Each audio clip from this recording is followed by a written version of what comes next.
உளவுத்துறை டெல்லிக்கு அனுப்பிய ரிப்போர்ட். அண்ணாமலையை சுற்றி நடக்கும் பரபரப்பு. அமித்ஷா கொடுத்த அதிர்ச்சி. வணக்கம் நண்பர்களே. தமிழகத்தில் கடந்த சில மாதங்களாக பாஜக தலைவர் அண்ணாமலையின் பதவியை மாற்றப் போகிறார்கள், அவரை ராஜ்யசபா எம்பி ஆக்கப் போகிறார்கள், அவருக்கு பதிலாக புதிய நபர் தமிழக பாஜகவின் தலைவராக போகிறார் என்று தொடர்ந்து செய்திகள் வெளியாகி வருகின்றன. குறிப்பாக இந்த செய்தியை பாஜகவின் சில சீனியர்களே பரப்பிவிட்டதை அடுத்து திமுக, அதிமுக கட்சியினர் இதை பெரிய அளவில் வைரலாக்கி வந்தார்கள். காரணம், தமிழக பாஜகவில் அண்ணாமலை வந்த பிறகு அந்த கட்சி வேகமாக வளர்வதால் இரண்டு திராவிட கட்சிகளுக்குமே அது சிக்கலை ஏற்படுத்தி இருக்கிறது. தங்கள் கட்சியில் உள்ள இந்துக்கள் பாஜக பக்கம் திரும்பிக் கொண்டிருப்பதால் அவர்கள் கட்சிகளின் வாக்கு வங்கி சரிவடையும் நிலை ஏற்பட்டுள்ளது. அதனால் அண்ணாமலை இல்லாமல் வேறொருவர் பாஜகவின் தலைவராக வந்துவிட்டால் மீண்டும் பழைய நிலைக்கு அந்த கட்சி போய்விடும். 2 அல்லது 3% வாக்கு வங்கியுள்ள கட்சியாக மாறிவிடும். நமக்கு எந்த பாதிப்பும் வராது என்று நினைக்கிறார்கள். அதனால்தான் அண்ணாமலையை எப்பொழுது தமிழக பாஜக பொறுப்பிலிருந்து மாற்றுவார்கள் என்று 2 திராவிட கட்சிகளுமே எதிர்பார்த்து கொண்டிருக்கிறார்கள்.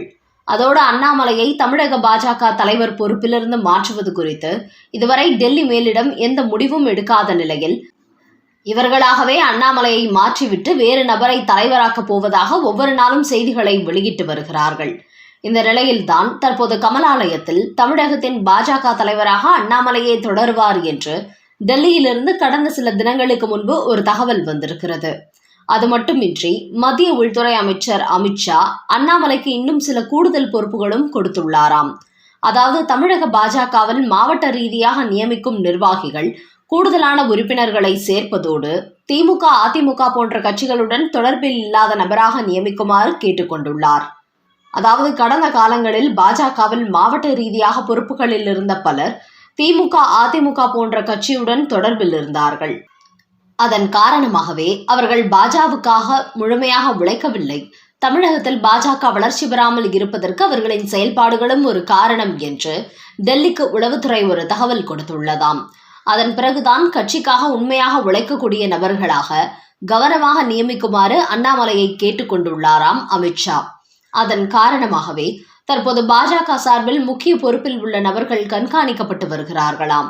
அதோடு உறுப்பினர் சேர்க்கையை அதிகப்படுத்தி பாஜகவின் வாக்கு வங்கியை உயர்த்தி காட்ட வேண்டும் என்று அவர்களுக்கு புதிய டார்கெட்டும் கொடுத்துள்ளாராம் அண்ணாமலை. குறிப்பாக தமிழகத்தில் பாஜகவுக்கு 1 கோடி உறுப்பினர்களை சேர்க்க வேண்டும்.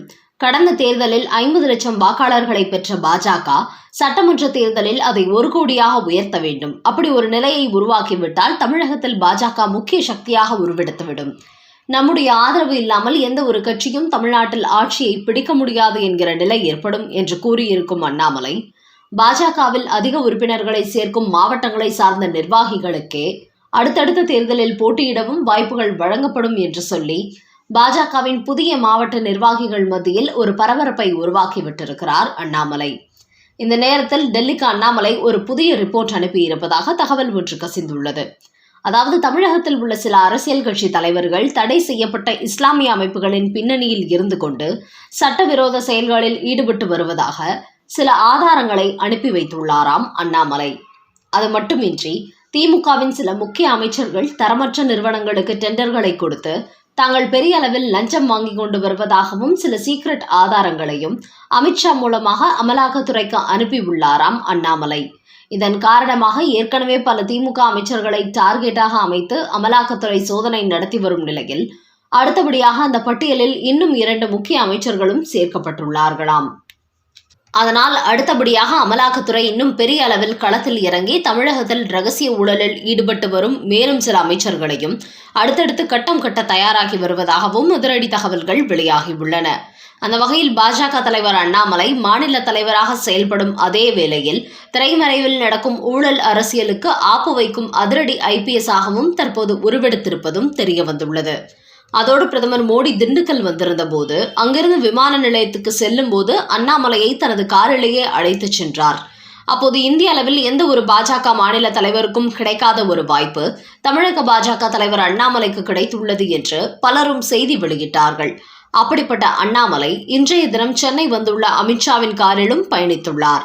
அந்த அளவுக்கு பிரதமர் மோடி அமித்ஷாவுக்கு மிக நெருக்கமாக அவர்களது செல்ல பிள்ளை போன்றும் அண்ணாமலை தற்போது பாஜகவில் இருந்து வருகிறார் என்பது குறிப்பிடத்தக்கது. அடுத்த செய்தி, வேலைக்காகாத முதலமைச்சர், அண்ணாமலை ஆவேசம். தமிழக முதலமைச்சர் மு.க.ஸ்டாலின் சமீபத்தில் பெண்கள் பாலியல் பலாத்காரம் சம்பந்தப்பட்ட பாலியல் குற்றவாளிகளுக்கு மரண தண்டனை, ஆயுள் தண்டனை உள்ளிட்ட சில தண்டனைகள் குறித்த ஒரு தீர்மானத்தை சட்டசபையில் நிறைவேற்றினார். அதையடுத்து ஆளுநரும் அதற்கு ஒப்புதல் கொடுத்து ஜனாதிபதிக்கு அனுப்பி வைத்தார். இதுகுறித்து தமிழக பாஜக தலைவர் அண்ணாமலை வெளியிட்டுள்ள ஒரு செய்தியில், தமிழக முதலமைச்சர் மு.க.ஸ்டாலின் தான் ஆட்சிக்கு வந்ததிலிருந்து வெறும் தீர்மானம் மட்டுமே நிறைவேற்றுகிறார். எந்த ஒரு செயல்பாடும் அவரிடத்தில் இல்லை.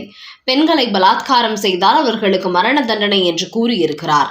அப்படியென்றால் அண்ணா பல்கலைக்கழக மாணவியை ஞானசேகரன் பலாத்காரம் செய்திருப்பது தற்போது உறுதியாகிவிட்டது. அதனால் அவனுக்கு இவர்கள் மரண தண்டனை கொடுப்பார்கள் என்று கேள்வி எழுப்பியிருக்கிறார் அண்ணாமலை. அவனது பின்னணியில் இருக்கும் யார் அந்த சாரை வெளியில் கொண்டு வந்து அவர் செய்த குற்றங்களை அம்பலப்படுத்தி உரிய தண்டனை கொடுப்பாரா? திமுகவை பொறுத்தவரை ஒருவர் குற்றம் செய்ததாக தகவல் வந்தாலும் அதை விசாரிக்க மாட்டார்கள். எந்த ஒரு விசாரணையும் நடத்தாமல் அனைத்து வழக்குகளையும் கிடப்பில் போட்டு வைத்திருக்கிறார்கள்.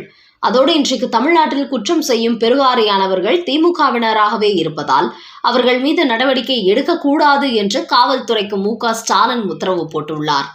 இப்படி அவர்களின் கைகளை கட்டி போட்டிருப்பதால் அவர்களால் சுதந்திரமாக செயல்பட முடியவில்லை. இதன் காரணமாக குற்றச்செயல்கள் சர்வசாதாரணமாக நடந்து வருகிறது. கடந்த 2021-22 ஆண்டுகளில் தமிழ்நாட்டில் பெண்கள் மீதான பாலியல் குற்றங்கள் குறைவாக தான் இருந்தது. ஆனால் இந்த ஆண்டில் 8.2% அது அதிகரித்திருக்கிறது.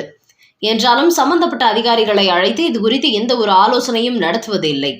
இவரை பொறுத்தவரை ஆளுநருக்கு எதிராக அரசியல் செய்வதில் மட்டுமே கவனம் செலுத்துகிறார். அதில் கூட இவர் பித்தலாட்டம் செய்கிறார். ஆளுநர் தமிழ்நாட்டிலேயே இருக்கட்டும், அவரது செயல்பாடுகள் எங்களுக்கு சாதகமாக உள்ளது என்பது போன்று பேட்டி கொடுக்கிறார். இன்னொரு பக்கம் திமுகவின் எம்பிகளை அழைத்து ஆளுநரை திரும்ப பெற வேண்டும் என்று அவருக்கு எதிராக தீர்மானம் நிறைவேற்றுகிறார். அவர்களுக்கு எதிராக தீர்மானம் நிறைவேற்றும் இவர் எதற்காக அவர் தமிழ்நாட்டிலேயே இருக்கட்டும், அதுதான் எங்களுக்கு வெற்றியை கொடுக்கும் என்று சொல்ல வேண்டும்? இப்படி முதலமைச்சர் மு.க.ஸ்டாலின் முன்னுக்கு பின் முரணாக பேசிக் கொண்டிருக்கிறார் என்று கூறும் அண்ணாமலை, தமிழ்நாட்டில்தான் மிக சிறப்பான ஆட்சி நடத்துவது போன்று இவர் நினைத்துக் கொண்டிருக்கிறார். மாதந்தோறும் பெண்களுக்கு 1000 ரூபாய் கொடுப்பதால் நமக்கு தான் அனைத்து பெண்களும் ஓட்டு போடுவார்கள், அதனால் மீண்டும் நாம் தான் முதலமைச்சர் என்கிற எண்ணத்தில் அவர் அலைந்து கொண்டிருக்கிறார். ஆனால் வரப்போகிற 2026 சட்டமன்ற தேர்தல் மிகப்பெரிய மாற்றத்தை ஏற்படுத்த போகிறது. அதனால் இன்னொரு முறை திமுகவினர் தாங்கள் முதலமைச்சராக முடியும் என்று கனவில் கூட நினைக்க முடியாது. அந்த அளவுக்கு தமிழக மக்கள் மிகப்பெரிய அளவில் அரசியல் மாற்றத்தை ஏற்படுத்த போகிறார்கள் என்று தெரிவித்திருக்கிறார் அண்ணாமலை.